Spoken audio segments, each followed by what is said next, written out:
ఐఐటీలో IIITలో BTech చేయాలనేది మీ డ్రీమా? అయితే ఇది ఇండియాలో ఒకే ఒక యూనివర్సిటీ వల్ల సాధ్యం. అదే జేకే లక్ష్మీపతి యూనివర్సిటీ. ఇప్పుడే సంప్రదించండి. ఏంటమ్మా?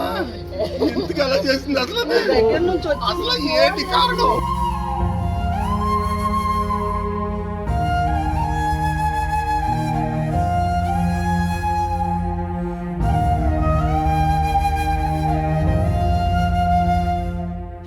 పోలవరం జిల్లా రంపచోడవరంలో ఓ హృదయ విదారక ఘటన మన్యాన్ని తీవ్ర దిగ్భ్రాంతికి గురిచేసింది.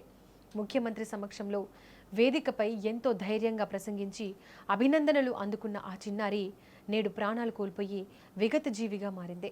ముఖ్యమంత్రి నారా చంద్రబాబు నాయుడు స్వయంగా తన పక్కన కూర్చోబెట్టుకుని ముచ్చటించిన 10వ తరగతి విద్యార్థిని కుటుంబ కలహాల నేపథ్యంలో బలవన్మరణానికి పాల్పడింది.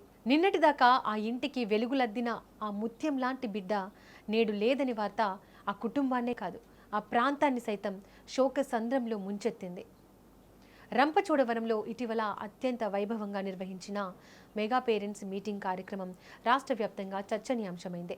విద్యార్థులు, తల్లిదండ్రులు పెద్ద ఎత్తున హాజరై ఈ వేదికపై రంపచోడవరానికి చెందిన ముర్రం వరప్రసాద్, సౌభాగ్యవతి దంపతుల కుమార్తె ముర్రం శివాని 10వ తరగతి విద్యార్థినిగా మాట్లాడే అవకాశం దక్కించుకుంది. వేదికపై ఆ చిన్నారి మాట్లాడిన తీరు, ఆమెలోని స్పష్టత, చదువుపై ఉన్న తపన అక్కడున్న అందరినీ ఎంతగానో ఆకట్టుకున్నాయి. ముఖ్యంగా రాష్ట్ర ముఖ్యమంత్రి నారా చంద్రబాబు నాయుడు, విద్యాశాఖ మంత్రి నారా లోకేష్, స్థానిక ఎమ్మెల్యే మిర్యాల శిరీషాదేవి ఆ చిన్నారి ప్రసంగానికి ఫిదా అయ్యారు. ఆ తర్వాత సీఎం చంద్రబాబు నాయుడు స్వయంగా శివానిని తన కుర్చీ పక్కనే కూర్చోబెట్టుకున్నారు. ఎంతో ఆప్యాయంగా తలనిమిరి ఆమె భవిష్యత్తు గురించి అడిగి తెలుసుకున్నారు.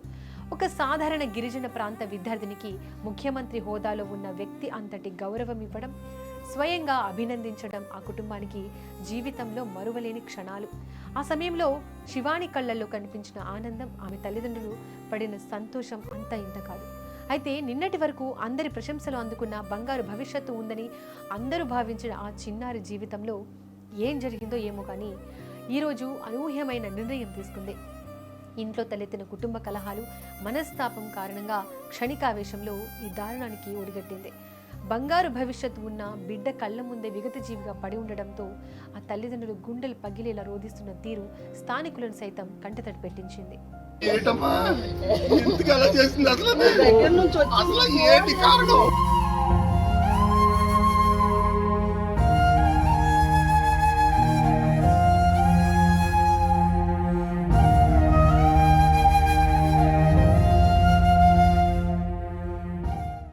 స్టేజ్ పై ఆ విద్యార్థిని ఎంత ధైర్యంగా మాట్లాడిందో, చుట్టూ వేలాది మంది, ఓ రాష్ట్ర ముఖ్యమంత్రి, మంత్రులు ఉన్నా కొంచెం కూడా భయం లేకుండా ఎంత ధైర్యంగా మాట్లాడింది. కానీ ఆ ధైర్యంలో కొంచెం కూడా జీవితంలో చూపించలేకపోయింది శివాని. ఇక శివాని బలవన్మరణానికి ముందు ఓ లేఖ రాసింది.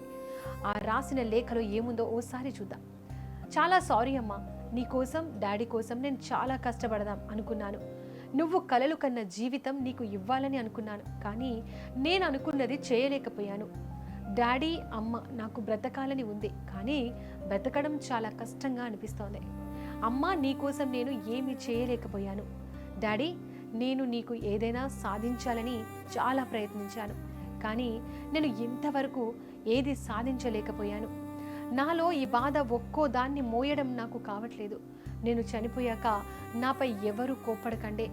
డాడీ, నన్ను మీరు ఎప్పుడు ప్రేమిస్తూనే ఉన్నారు. అమ్మ, బాయ్. అమ్మమ్మ, జాగ్రత్త. అన్నయ్య, డాడీ మాట విని బాగా చదువుకో. అన్నయ్య, వదిన, అమ్మ, అమ్మమ్మ, మీరు ఎప్పటికైనా కలవండి, ద్వేషించుకోకండి. సారీ, బాయ్ అంటూ చివరిసారిగా శివాని రాసిన ఆ మాటలు కంటతడి పెట్టేస్తున్నాయి. నిన్నటిదాకా ఆ ఇంట్లో బంగారం లాంటి పాప ఉంది, సీఎం గారే అభినందించారు అని గర్వంగా చెప్పుకున్న ఆ తల్లిదండ్రులకు ఈరోజు చేతికి అందొచ్చిన కూతురు శవమై కనిపించడం కంటే దారుణమైన శిక్ష ఇంకేముంటుంది. రంపచోడవరం గ్రామం ఇవాళ శోక సంద్రంలో మునిగిపోయింది. ఇంటి కలహాలు, అపోహలు, పగలు చివరికి ఎంతటి దారుణానికి దారితీశాయో ఈ ఘటన ప్రత్యక్ష ఉదాహరణ. చిన్నారి శివాని మనసులో ఇంతటి బాధ ఉందనే విషయాన్ని గుర్తించలేకపోవడం ఆ కుటుంబానికి తీరని లోటుగా మిగిలిపోయింది. పిల్లలు బాహ్య ప్రపంచంలో ఎంతో ధైర్యంగా కనిపించినా ఇంట్లో జరిగే గొడవలు వారి లేత మనసులపై ఎంతటి తీవ్రమైన ప్రభావం చూపుతాయో అనడానికి ఈ ఘటన ఒక హెచ్చరిక. కష్టాలు, కుటుంబ సమస్యలు ఏవైనా కావచ్చు, కానీ చావు ఒక్కటే దానికి పరిష్కారం కాకూడదు. చిన్న వయసులోనే ఉజ్వల భవిష్యత్తు ఉన్న శివాని ఇలా అనంత లోకాలకు వెళ్ళిపోవడం తీరని లోటు. అమ్మా, ఎందుకు అలా చేసింది అసలు ఏంటి కారణం?